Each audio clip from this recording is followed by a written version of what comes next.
Hello and welcome back to my channel, and welcome back to another video.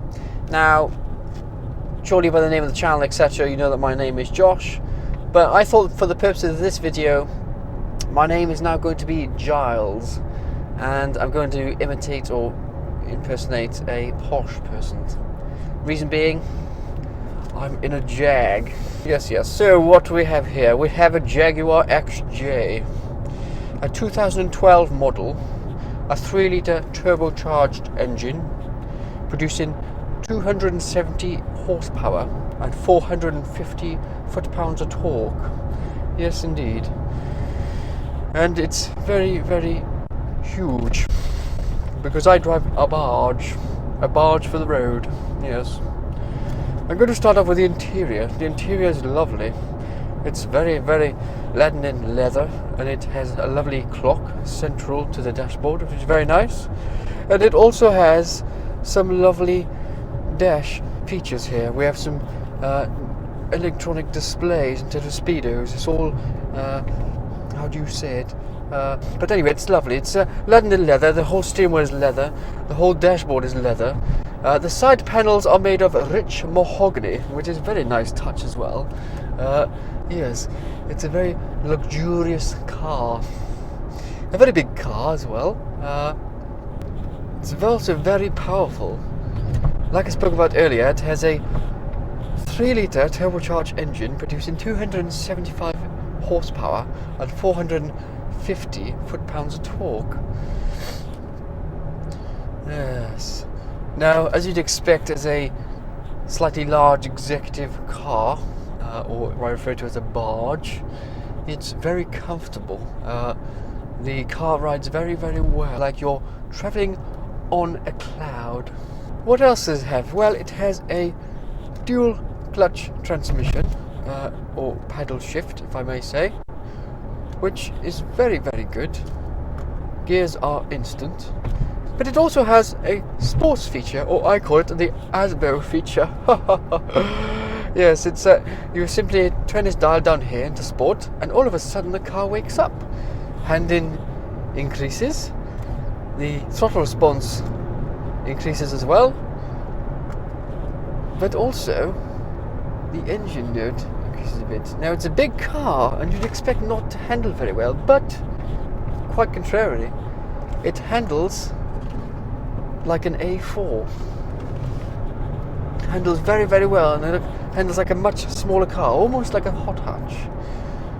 Yes. Now, I know this voice is probably annoying you by now, but I need to put this voice in order to sell this car to you. Although I feel slightly underdressed for this occasion. I feel like my wax jacket or my tweed jacket and cigar would have been more appropriate for this review. It's quite nice on the outside of the car, very stylish. Some big alloys, twin exhaust system at the back, or twin exhaust exit at the back, shall I say.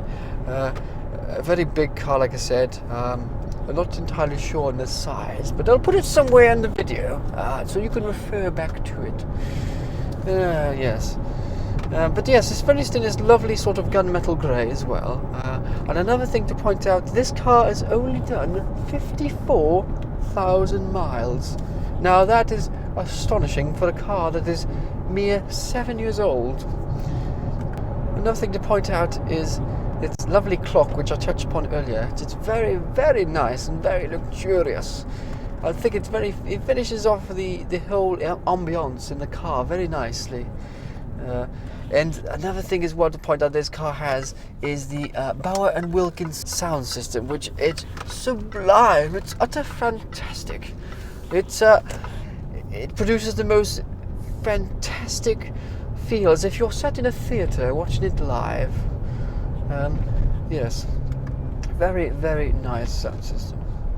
It also has sat-nav, and obviously I touched upon the digital display as well, which is a very nice touch. And it is, of course, British. Yes, I didn't know what more to say, really. Now, I find this car very, very cool to drive. It's very quick. If you drop down a few gears, it actually sounds very nice as well from that 3-litre turbocharged engine. A nice little tone.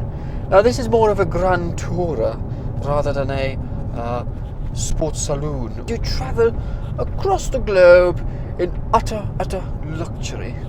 Now utter luxury as well, you also get a decent miles per gallon figure, because this is just a very large engine. You get on average 35 miles per gallon, I would say. It's slightly more when you look on Auto Trader and things like that, but I think on an average real life basis it's probably around 35, which is actually pretty good and slightly better than its competitors in the range, in terms of it, like an Audi A6 or something like that.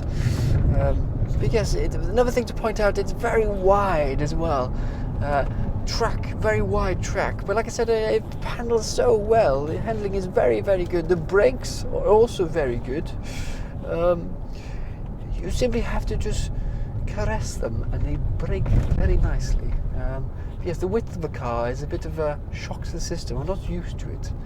A lot of the other cars, as you know, are hot hatches or a very different type of car. And if you are interested in this fine example of a car, and you wear a tweed jacket, or you speak like myself, Giles, then head on over to Rod and Road Cars, as this car is currently for sale on their website, and it's utter fantastic. If you go and check them out, it'd really make me happy if you did. And you know, if you're very interested in buying this car, then you do so. On a final note, if you've liked this video, then please give it a thumbs up. And for now, ciao ciao, and I'll see you soon for the next video. Bye bye.